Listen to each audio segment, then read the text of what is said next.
एका बारक्या पातेल्यामध्ये मी पाणी घेतलं. ते पाणी मी उकळवण्यासाठी दुसऱ्या पातेल्यामध्ये ओतून घेतलं.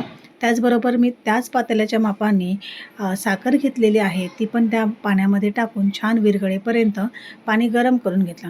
पाणी गरम असतानाच जास्त उकळवायचं नाही आहे. पाणी गरम असतानाच बघा साखर छान विरघळलेली आहे. त्याचबरोबर मी इथे घेतलं आहे तूप. समप्रमाणात हे मिश्रण घ्यायचं आहे.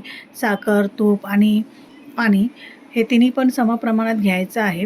आता हे सगळं थंड व्हायला मी ठेवून दिलं. थंड झाल्याच्या नंतर मी एका वाडग्यामध्ये तूप आणि पाणी, साखर एकत्र केलेलं मिश्रण वाडग्यामध्ये घेऊन त्याच्यामध्ये मैदा टाकून छान असं मळून घेतलेलं आहे. आता झाकण लावून 5 ते 10 मिनटं आपण असंच ठेवून देणार आहोत. 5 ते 10 मिनिटानंतर तुम्ही बघू शकताय छान असं पीठ आपलं फुगलेलं आहे आणि आता याच्या आपण शंकरपाळ्या करायला घेऊया. इथे छोटासा गोळा घेऊन मी छान लाटून घेतलं आणि बघा डबल पारी करून म्हणजे डबल ते टिबल पारी करून आपण हे लाटून घेणार आहोत. छान असं लाटून झाल्याच्यानंतर शंकरपाळीचा आपण शेप काढून इथे घेऊया. मी इथे क्रॉसमध्ये कट केलेलं आहे. तुम्ही उभ्यामध्ये वगैरे करू शकता. मी नंतर पण उभ्यामध्येच केलं होतं. पण बघा तुम्हाला दाखवण्यासाठी मी इथे क्रॉसमध्ये पण केलेलं आहे. आणि छान असं बघा पीठ एकदम जाड, मध्यम असं जाड करून शंकरपाळ्या काढून घेतलेल्या आहेत. आता या शंकरपाळ्या आपण तळून घेणार आहोत आणि ते बघा तेल छान कडकडीत तापलेलं आहे आणि तेल तापल्याच्यानंतर मंद गॅसवर आपण ह्या एकदम खरपूस शंकरपाळ्या भाजून घेणार आहोत.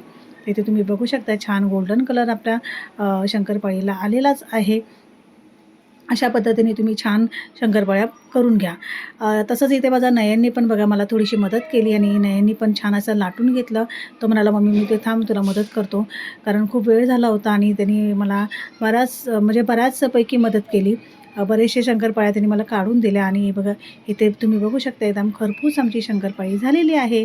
आणि तुम्हाला ही शंकरपाळीची रेसिपी कशी वाटली मला नक्कीच कमेंट करून सांगा.